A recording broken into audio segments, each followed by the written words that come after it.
deceived into accepting it, we'll lose money. But if we're deceived into accepting the counterfeit words of apostates, we'll lose our life. And apostates will give us absolutely nothing of value in exchange. Can you imagine really needing a loving shepherding visit and asking apostates to give you one? Similarly, we must be careful about believing everything presented in the media about Jehovah's organization. Remember, the media is commonly motivated by prejudice, hatred, and a desire for profit. False and exaggerated news reports are very common. For example, in one European country, many people were indignant when an emotional press report stated that a young female witness died because she refused a blood transfusion. Were those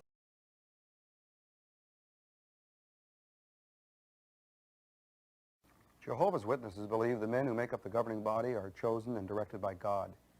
Yet out of apparent indifference or ignorance or worse, the governing body allowed witnesses to illegally bribe officials while at the same time holding others to a policy that resulted in their wholesale rape and slaughter. It's difficult for me to believe these actions were inspired by God. The control tentacles of the governing body extend even into the life and death world of medical treatment.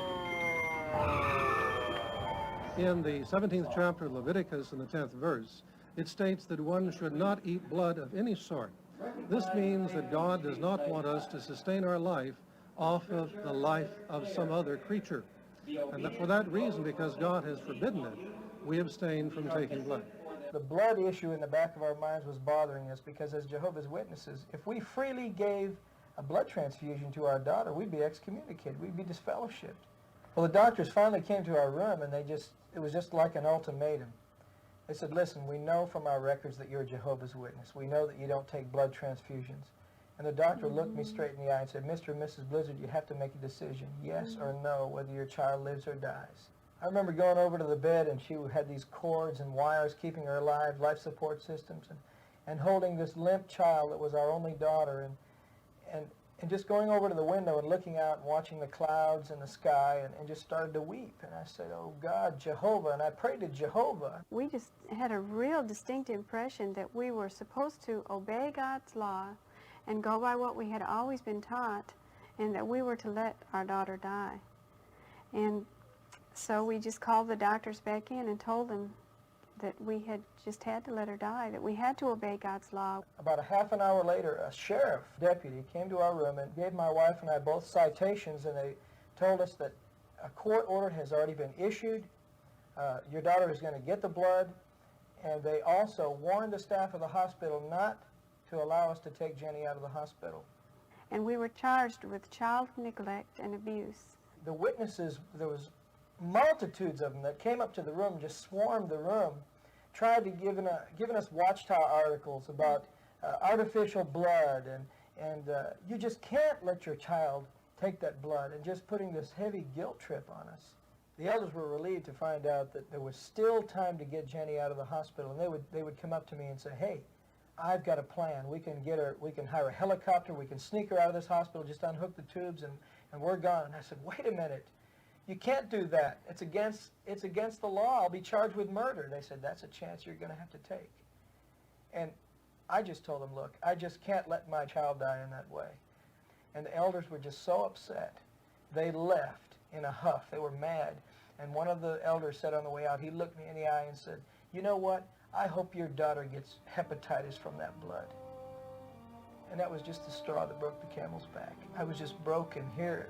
My own people, God's organization, turning against me, cursing me, because I just wanted to see my child live. And so they left. And we were all alone. Even my own parents didn't come see us. I think many times Jehovah's Witnesses have really never thought the blood thing through. It's either right or it's wrong. If it's wrong, the Watchtower Society is guilty of causing the deaths of thousands of people. That's wrong. It's evil.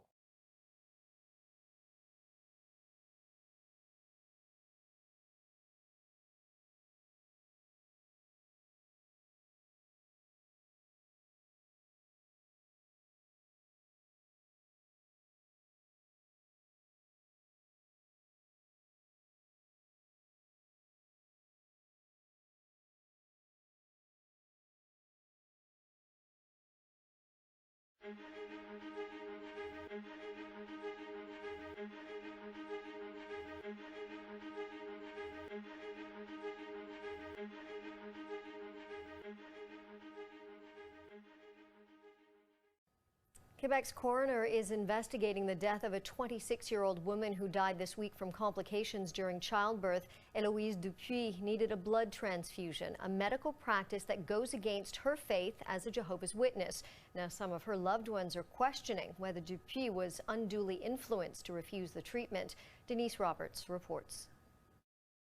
It was the happiest time in Eloise Dupuis' life. The night before she gave birth, her aunt says she was overjoyed to finally realize the dream she had since she was a little girl. Elle m'a dit qu'elle réalisait le rêve de sa vie depuis qu'elle était tout jeune.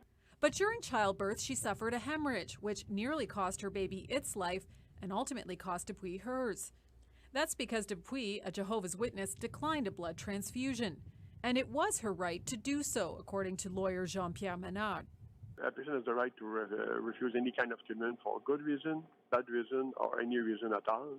The patient is an adult and fit to consent, even if his decision will place him in the worst situation. While the coroner is investigating Dupuis' death, her friends and aunts say they don't believe Dupuis would choose to die. Elle a été séquestrée. It was like she was a hostage, she says. No one was allowed in her room who wasn't a Jehovah's Witness. No representative of the Jehovah's Witnesses was able to speak with us on camera. Instead, they directed us to their website, which outlines what they believe about blood transfusions and why. The policy stems from Bible passages they say call on believers to abstain from blood. Transfusions fall in that category. While controversial, the law protects this belief. Still, patients' right advocate Paul Brunet says more safeguards need to be in place to ensure informed consent. Any influence can certainly affect the voluntary consent.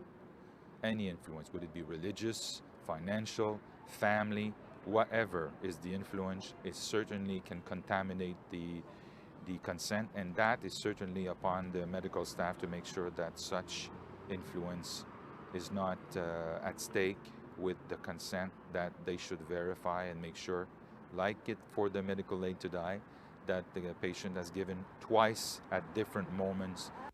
Meanwhile, the tributes are pouring in on Facebook for Eloise Dupuis, a mother at last, now gone. Denise Roberts, CTV News.